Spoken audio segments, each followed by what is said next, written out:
Bună ziua și bine v-am găsit la o nouă rețetă pe acest canal.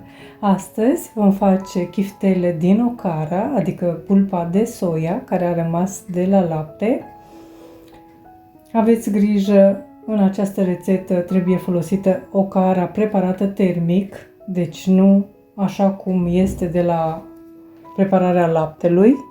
O să vă las sus în dreapta pentru cei care vizionați în YouTube.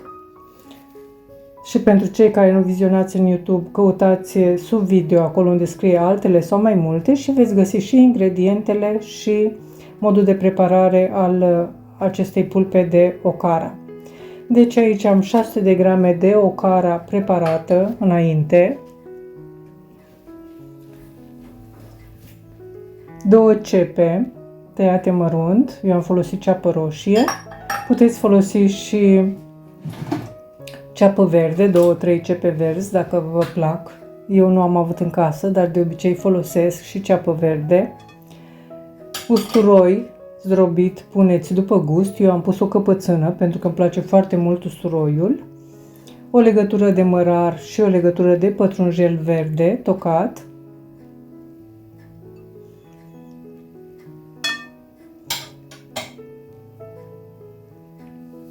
Fulgi de drojdie inactivă care sunt opționali, dar sunt îmbogățiți cu vitamina B12 și sunt foarte importanți în mod special pentru vegani.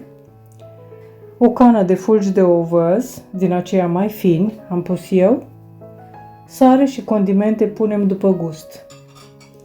O să vă las la fel sus în dreapta și în descriere o rețetă de condiment pentru chiftele făcut în casă. Dar dacă nu doriți să folosiți acel condiment, folosiți condimentele care vă plac. Eu am adăugat și boia dulce de ardei și pudră de curry.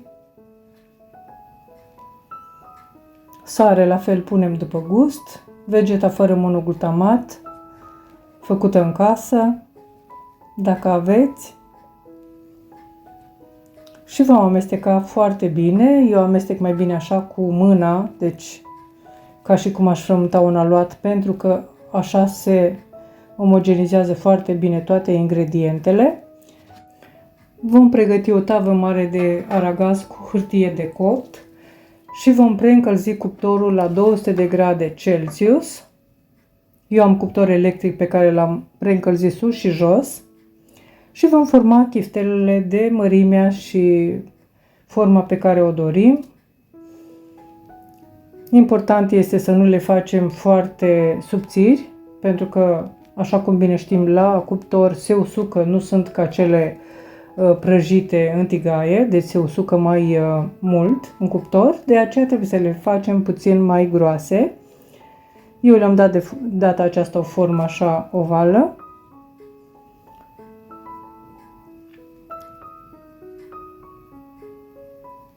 Dar, așa cum am spus, fiecare le poate face de forma pe care o dorește. Am obținut 24 de chiftele din acestea și le-am pus în cuptorul preîncălzit pentru 20-25 de minute pe o parte, le verificăm, apoi le întoarcem pe partea cealaltă.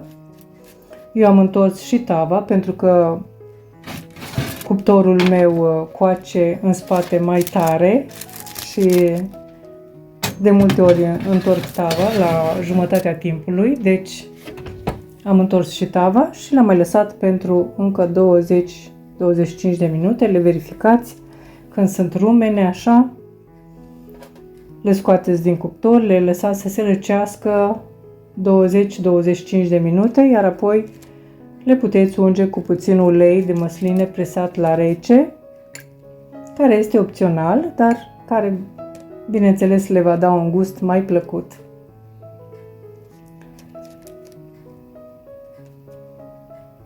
Puteți unge și cu un alt ulei, dar de preferat este să fie nerafinat, pentru că este mai sănătos. Și apoi puteți servi aceste chiftele, așa arată în interior și sunt gustoase, deci asta este una din rețete, se pot face mult mai multe variante. Sper că pe parcurs o să mai postez și alte variante de chiftele din această pulpă de soia. Și le puteți servi, mie îmi plac foarte mult cu roșii sau de multe ori le consum cu muștar. O să vă las sus în dreapta și în descriere o rețetă de muștar făcut în casă. Și zic eu că sunt delicioase. Eu vă doresc poftă bună, vă mulțumesc pentru vizionare și vă aștept la o nouă rețetă data viitoare. Totodată vă rog, dacă doriți să mă susțineți pentru a continua, abonați-vă la acest canal pentru că este gratuit, lăsați un comentariu și distribuiți rețetele dacă vă plac. La revedere! O zi bună!